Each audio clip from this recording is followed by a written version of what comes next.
बसंतपुर नामक एक छोटे से गांव में लता और घनश्याम नामक पति पत्नी अपने दो बच्चे पिंकी और चीकू के साथ एक छोटे से घर में रहते थे। घनश्याम सेठ धनीराम के यहाँ खेतों में मजदूरी का काम करता था और लता गांव के एक बंगले में खाना और साफ सफाई का काम करती थीं। दोनों पति पत्नी खूब मेहनत और मशक्कत करके अपने और अपने बच्चों का पेट भरते थे। यूं तो हमेशा ही गर्मी के समय 40 डिग्री तक तापमान चला जाता था, लेकिन इस साल तापमान बहुत ज्यादा बढ़ गया था, जिस वजह से बसंतपुर गांव के लोग बहुत ज्यादा परेशान थे। दिन हो या रात हो, लोग गर्मी से बेहाल थे। इस साल तो बहुत ज्यादा गर्मी पड़ी है। इतनी कड़ी धूप में काम करना बहुत मुश्किल हो गया है। घर से निकलते ही पसीना बारिश की तरह टपकने लगता है। इतनी भारी गर्मी में तो काम पर भी जाने का मन नहीं करता। न जाने इस साल की गर्मी कैसे कटेगी। चलो अच्छा, मैं काम पर जाता हूँ, वरना सेठ गुस्सा करेंगे। घनश्याम मजदूरी पर चला जाता है। पिंकी और चिंकी एक सरकारी स्कूल में पढ़ते थे। लता पिंकी और चिंकी को स्कूल छोड़कर काम पर चली जाती है। उस बंगले में मालकिन हेमलता और मालिक रामचंद्र अपने दो बच्चे टीना और शिवम के साथ रहते थे। अरे लता, आ गई तू। अब चल जल्दी से सारे काम निपटा लो। पता है ना, शिवम की बर्थडे पार्टी है, तो सारे काम 4 बजे से पहले ही हो जाने चाहिए। और हाँ, इसके बाद तुम घर सजाने में भी मेरी मदद करोगी, ठीक है? ठीक है मालकिन, मैं पहले जाकर घर के सारे काम निपटा लेती हूँ। इसके बाद घर को सजाने में मैं आपकी मदद करूँगी। ऐसे लता घर के सारे काम करने के बाद हेमलता की घर को सजाने में मदद करती है। हेमलता और लता मिलकर पूरे घर को अच्छी तरह से सजा देते हैं। अच्छा मालकिन, मैंने घर के सारे काम निपटा दिए हैं और पार्टी की सारी तैयारी भी हो गई है, तो अब मैं घर जाती हूँ। हाँ ठीक है, लेकिन पता है ना तुम्हें, आज शिवम की बर्थडे पार्टी है, तो तुम शाम को 7 बजे अपने बच्चों के साथ पार्टी में आ जाना। और हाँ, मुझे तुम्हारी थोड़ी मदद की भी जरूरत होगी। ठीक है मालकिन, मैं शाम के समय बच्चों के साथ यहाँ आ जाऊंगी। ऐसा कहकर लता घर चली जाती है और दोनों बच्चों को तैयार करके शाम को 7 बजे पार्टी में आ जाती है। पार्टी बहुत ही शानदार होती है। लता के बच्चे इतना बड़ा घर देखकर कहते हैं, अरे यार चिंकी, यह घर कितना बड़ा है और कितना सुंदर है। बाहर कितनी गर्मी है, फिर भी इनके घर के अंदर कितना ठंड लग रहा है। पिंकी और चिंकी की बातें शिवम सुन लेता है और वह उनसे कहता है, अरे ये घर ठंडा इसलिए लग रहा है क्योंकि हमारे घर में हर कमरे में एसी लगा हुआ है। ओह, मतलब कि एसी लगाने से घर बहुत ठंडा हो जाता है। दीदी, हम भी अपने पिताजी को अपने घर में एसी लगाने के लिए बोलते हैं ना, हमारे घर में भी बहुत ठंडा लगेगा। चलो बच्चों, इधर आओ, केक काटने का टाइम हो गया है।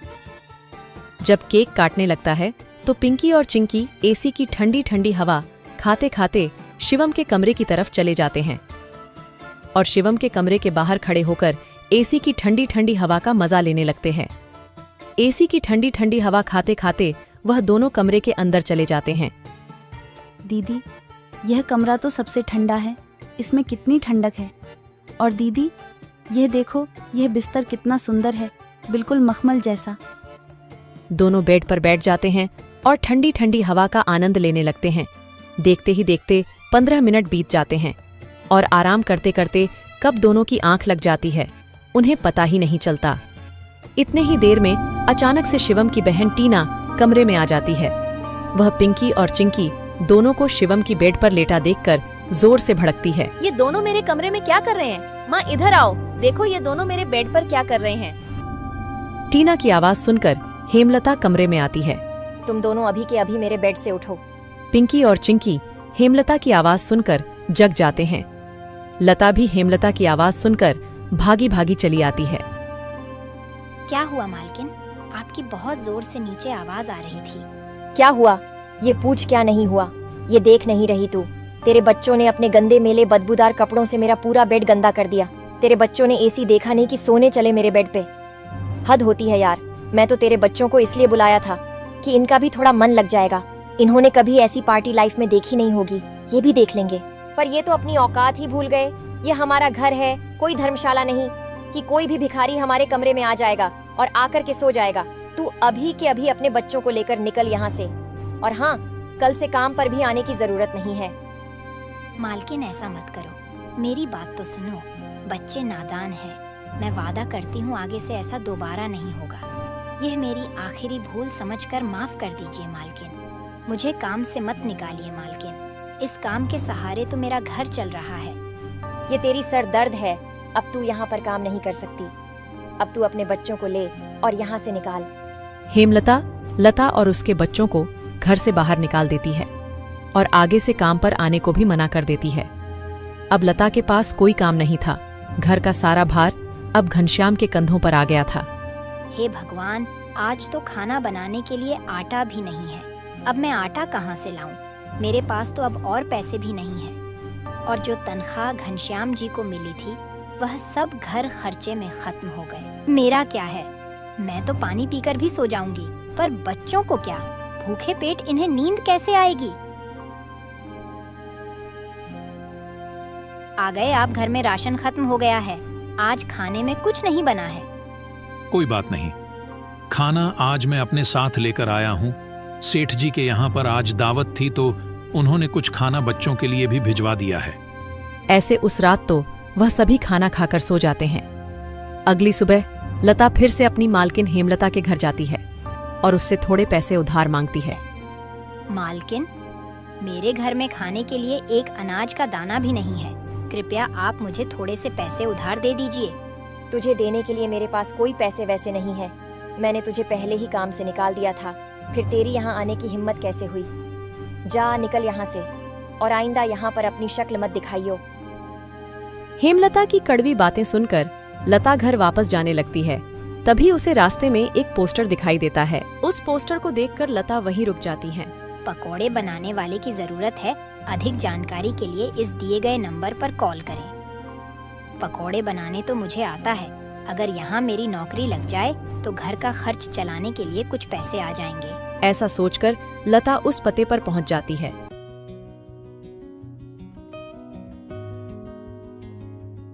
भैया, मैंने आपका पोस्टर देखा। आपको किसी पकोड़े बनाने वाले की जरूरत है? हाँ, जरूर तो है। तुम पकोड़ा बना लोगी। क्या तुम्हें पकोड़े बनाने आते हैं? हाँ, सब मुझे कई तरह के पकोड़े बनाने आते हैं, जैसे मिर्च का पकोड़ा, पालक का पकोड़ा, पनीर का पकोड़ा और भी कई प्रकार के पकोड़े मुझे बनाने आते हैं। तो ठीक है, तुम आज से ही काम पर लग सकती हो। ऐसे लता पकोड़े बनाने वाले के साथ काम पर लग जाती है और ग्राहकों को पकोड़े सर्व करने लगती है। ऐसे ही शाम हो जाती है और रमेश के सारे पकोड़े बिक जाते हैं। चलो, आज तो सारे पकोड़े बिक गए। आज तो तुमने पकोड़े सिर्फ सर्वे किए हैं, लेकिन कल से तुम्हें पकोड़े बनाने भी होंगे। हाँ साहब, मैं बहुत ही स्वादिष्ट पकोड़े बनाना जानती हूँ। तो ठीक है, ये लो आज के काम के पैसे। 300 रुपए लेकर लता सबसे पहले राशन की दुकान पर जाती है और वहां से राशन का सामान खरीदकर घर आ जाती है। घर पहुंचकर लता सबसे पहले बच्चों के लिए खाना बनाती है और उनको परोसती है। चिंकी, पिंकी, आ जाओ, खाना खा लो। इतने में घनश्याम भी वहां आ जाता है और लता घनश्याम को अपने नए काम के बारे में बताती है। इस तरह सारे मिलकर खुशी खुशी खाना खाते हैं। अगली सुबह लता बच्चों को स्कूल छोड़कर वापस काम पर चली जाती है। दुकान पर पहुंचकर लता पकोड़े बनाती है। लता के बने हुए पकोड़े ग्राहकों को बहुत पसंद आते हैं। लता के बने हुए पकोड़े खाकर ग्राहक पकोड़े की बहुत तारीफ करते हैं। उनको आज के बनाए हुए पकोड़े कल से भी ज्यादा अच्छे लगे। रमेश भाई, तुम्हारे आज के पकोड़े का तो कोई जवाब ही नहीं। इससे स्वादिष्ट पकोड़े मैंने आज से पहले इस होटल में कभी नहीं खाए। आखिर आज ऐसा क्या मिलाया है इन पकोड़ों में जो इतने स्वादिष्ट बने हैं? आज तो मैं एक और प्लेट खाऊंगा। मेरे लिए एक एक्स्ट्रा प्लेट पकोड़े लगा दो। ऐसे रमेश अपने ग्राहकों के मुंह से पकोड़े की तारीफ को सुनकर लता से कहता है। लता, तुम्हारे हाथ में तो जादू है। तुम्हारे हाथों के बने पकोड़े खाकर ग्राहक एक एक एक्स्ट्रा प्लेट पकोड़े खा रहे हैं। तुमने तो कमाल ही कर दिया। आखिर ऐसा क्या मिलाया है इन पकोड़े में जो ग्राहक इतनी तारीफ कर रहे हैं? साहब जी, कुछ खास नहीं मिलाया है, बस थोड़े से नमक मिर्च मसाले बराबर मात्रा में डाले हैं, बस। ऐसे रमेश के आज के पकोड़े बहुत जल्द ही खत्म हो जाते हैं। आज तो पकोड़े बहुत जल्द ही खत्म हो गए। कल से हमें और ज्यादा से ज्यादा पकोड़े बनाने होंगे। और हाँ, अब हमारी पकौड़ों की सेल और ज्यादा अच्छी होने लगी है, इसलिए कल मैं दुकान में एसी लगवा रहा हूँ। इससे ग्राहक भी एसी की ठंडी ठंडी हवा में पकोड़ों का मजा लेंगे और हमारे पकोड़े की सेल और ज्यादा बढ़ेगी। तुम क्या कहती हो? साहब, विचार तो बहुत अच्छा है। अगले दिन रमेश अपनी दुकान में एसी लगवा लेता है और जैसा उसने सोचा था वैसा ही हुआ। एसी लगने के बाद रमेश के दुकान पर ग्राहकों की संख्या बढ़ जाती है। ग्राहक ठंडी ठंडी हवा में बैठकर पकोड़े खाने का आनंद उठाते हैं। ऐसे रमेश के आज भी सारे पकोड़े बहुत जल्द ही बिक जाते हैं। शाम के समय जब लता घर वापस आती है और वह चिंकी और पिंकी को आपस में बातें करते हुए सुनती है। दीदी, उस दिन पार्टी में कितना मजा आ रहा था ना।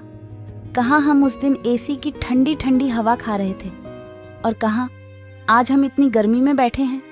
काश हमारे घर में भी एसी होती तो हम भी अभी एसी की ठंडी ठंडी हवा खा रहे होते। इतने में लता अंदर आ जाती हैं।